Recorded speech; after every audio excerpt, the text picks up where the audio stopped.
자, 상호 배제와 동기화 처리에 대해서 살펴봅시다.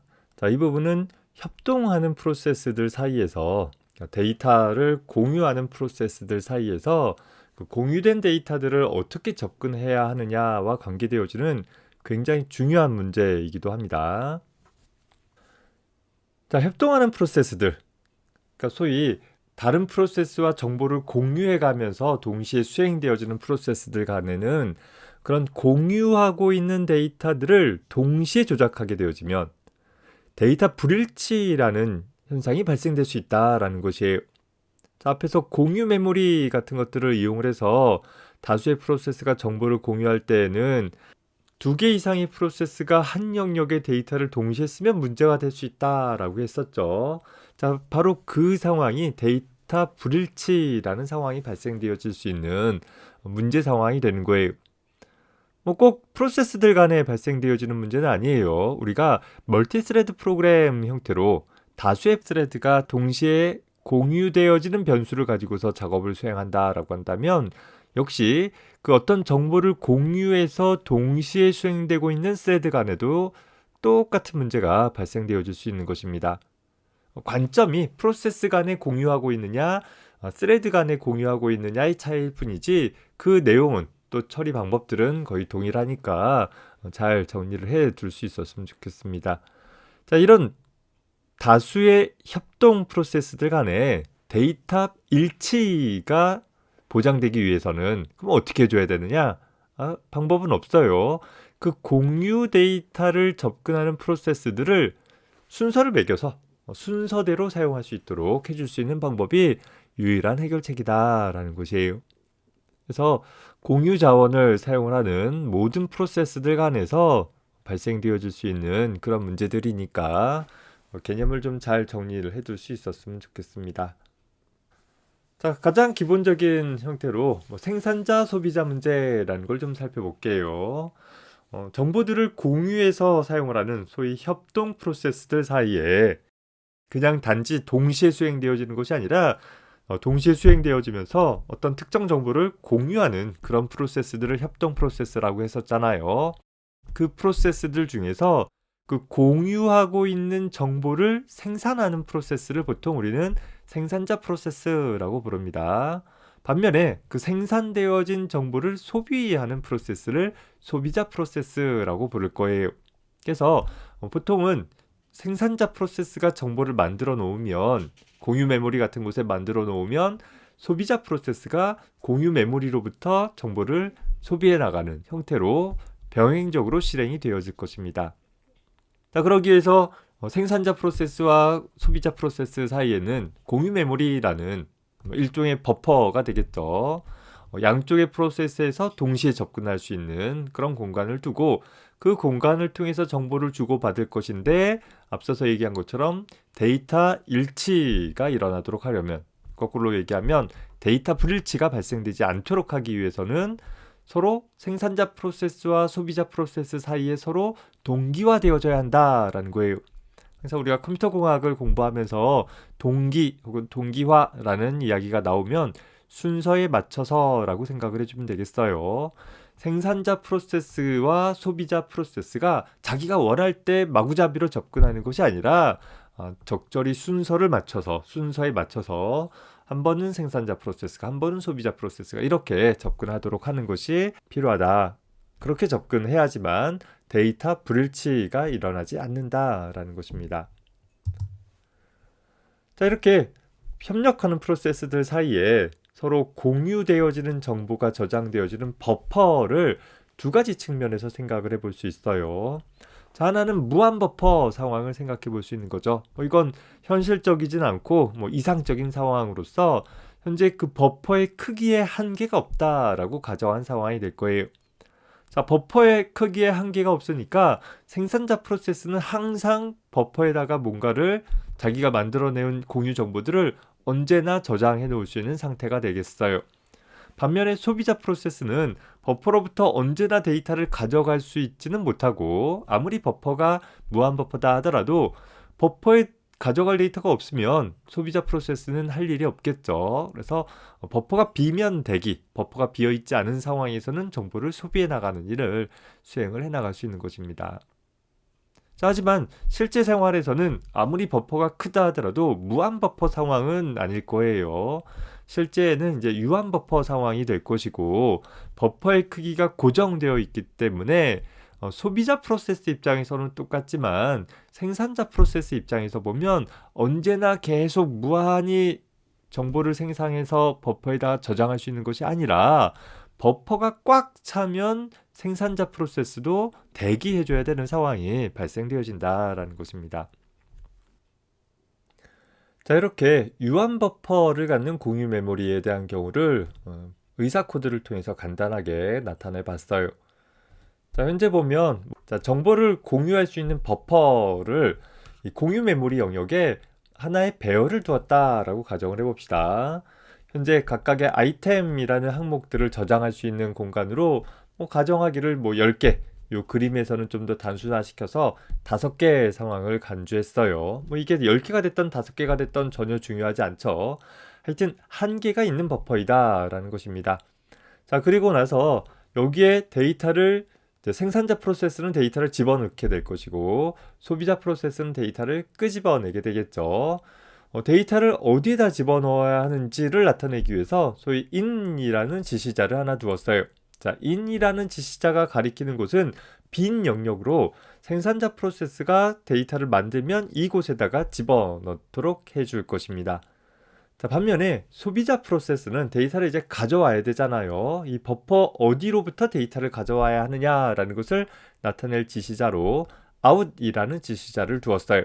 역시 out이라는 지시자가 가리키는 곳으로부터 데이터를 하나 가져와야 되는 것이죠. 자, 이렇게 생산자 프로세스는 in이라는 곳에, 소비자 프로세스는 out이라는 곳에서 데이터를 집어넣거나 가져오는 일을 했다라고 하면, 이제 각각의 지시자가 가리키는 공간은 더 이상 해당하는 요건을 만족하지 못할 테니까 자동적으로 다음 형태를 가리켜 나가야 되겠습니다. 다만 현재 우리가 사용하는 버퍼가 무한 버퍼가 아니라 유한한 버퍼이다 보니까 우리가 배열의 제일 마지막까지 접근을 하게 되어지면 어떻게 하면 되겠어요? 이렇게 순환적인 구조라고 생각을 해서 여기 다음에는 제일 앞을 접근할 수 있도록 해주면 되겠어요. 하지만 물론 무조건 무작정 접근하면 안 되겠죠.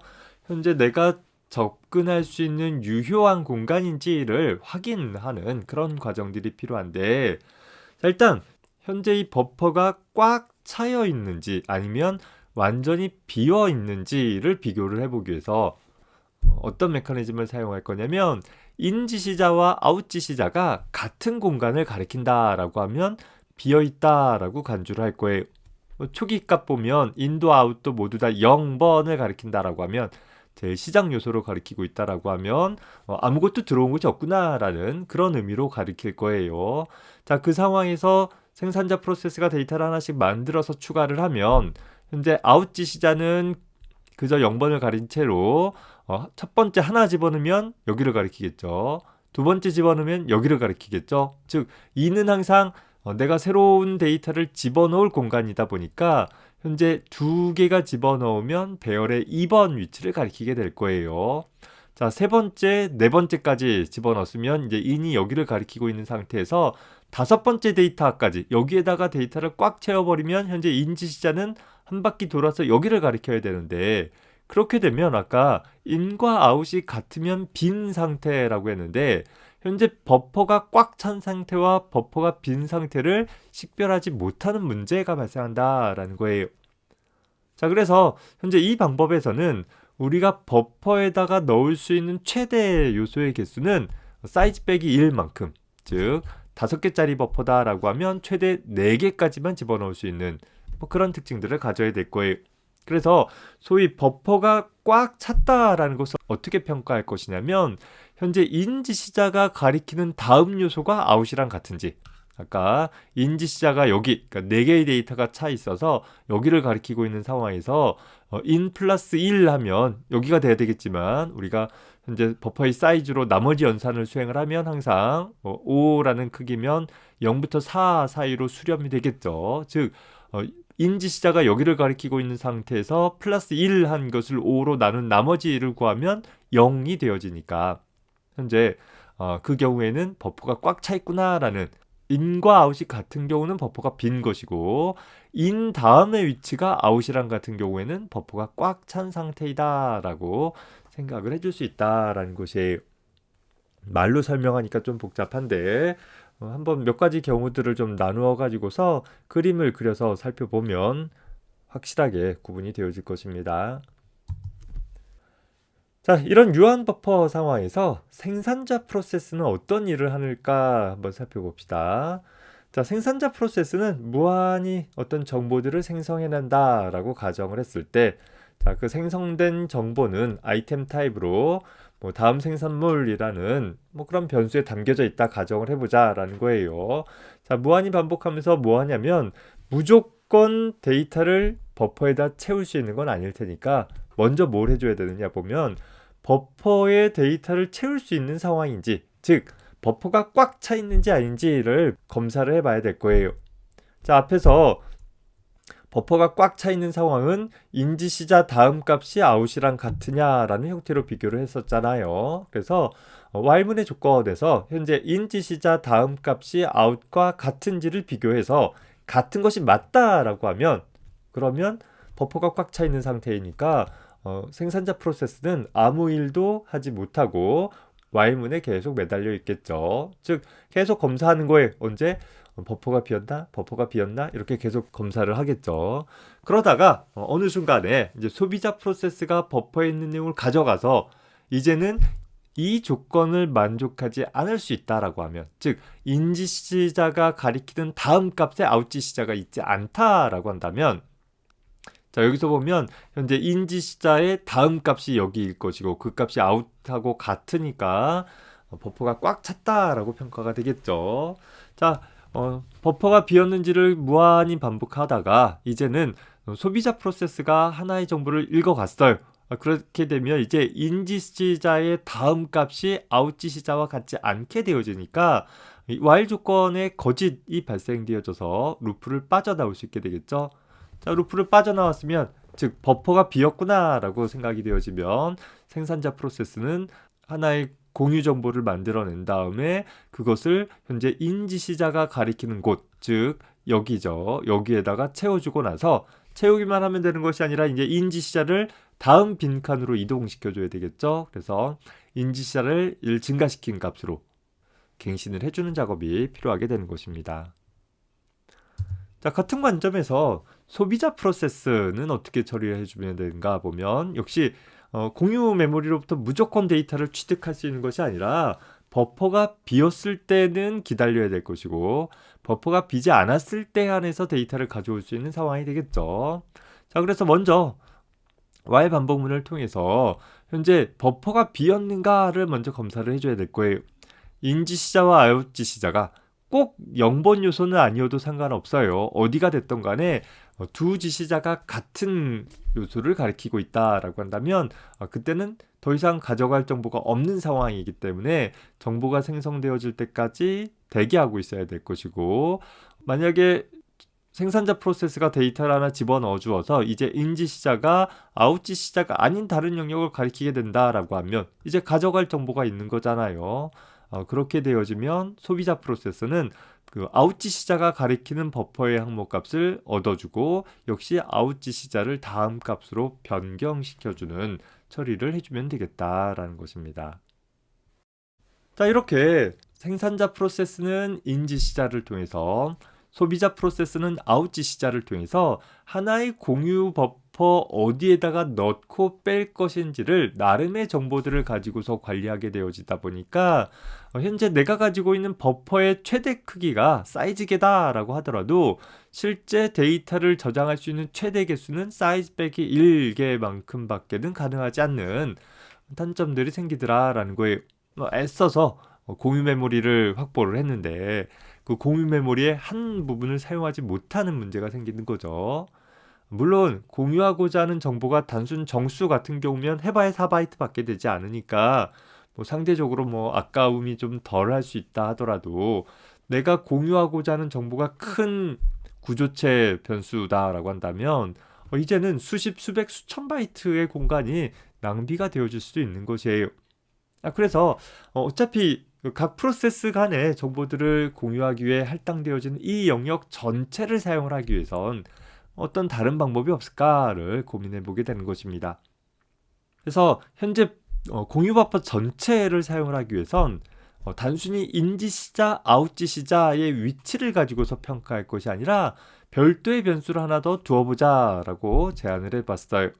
카운터라는 변수를 하나 두어서 이 카운터라는 변수를 통해서 현재 두 프로세스 사이에 공유하고 있는 정보의 개수를 카운팅할 수 있도록, 그래서 소위 생산자 프로세스는 버퍼에 새로운 항목을 추가할 때 카운터 변수를 하나씩 증가시키고, 소비자 프로세스는 버퍼로부터 정보를 빼나갈 때 카운터 변수를 하나씩 감소시켜 나갈 수 있다라고 한다면, 이제는 버퍼가 5칸짜리다 라고 한다면 5개까지 꽉 채워서 쓸 수 있지 않겠느냐라는 것이죠. 자, 뒤에 가서 한번 해보면 현재 공유 메모리 영역에 두 개의 프로세서, 생산자 프로세스와 소비자 프로세스가 있는데 두 프로세스가 공유할 수 있는 그 데이터 영역에, 공유 메모리 영역에 현재 버퍼라는 공간을 두고 그 버퍼 공간을 통해서 데이터를 공유하도록 할 거예요. 자, 뿐만 아니라 카운터라는 변수를 두고 그 카운터라는 변수로 하여금 생산자 프로세스가 정보를 집어넣을 때 카운터를 하나 증가시킬 것이고, 소비자 프로세스는 버퍼로부터 데이터를 가져오고 나서 카운터 값을 하나 감소시켜 나갈 수 있도록 해보자라는 거예요. 그러면 우리가 가지고 있는 버퍼를 총 버퍼의 개수만큼을 모두 다 사용할 수 있게 되어진다라는 것이죠. 자, 다만 이렇게 카운터라는 변수를 두고 처리할 때에는 이제 앞선 해결책과는 조금 다른 문제가 발생되어지는데, 어떤 문제가 발생되어지냐면 바로 이 카운터라는 변수를 생산자 프로세스에서도 변경시키고 소비자 프로세스에서도 변경하는 일들이 발생되어진다라는 거예요. 물론 이 버퍼라는 공간도 생산자 프로세스가 버퍼에다 집어넣느라고 접근하고 빼내느라고 접근할 수는 있다라고 했었어요. 그런데 앞에서 봤지만 버퍼의 같은 영역을 동시에 접근하는 일은 없었어요. 항상 인과 아웃이 가리킨다라는 서로 다른 영역에다 집어넣고 다른 영역에서 빼오는 작업을 했는데, 현재 이 카운터라는 변수는 하나의 변수를 생산자 프로세스도 소비자 프로세스도 접근을 해서 그 내용을 바꿔주는, 증가시켜주거나 감소시켜주는 일을 처리하게 되어진다라는 차이가 있는 것이죠. 앞서서 얘기를 할 때, 앞서서 우리가 공유 변수의 내용은 2개 이상의 프로세스가 동시에 접근해서 내용을 바꾸도록 하면 안 된다라고 했었는데, 그런 문제되는 상황이 발생되어질 가능성들이 생기게 되는 것이에요.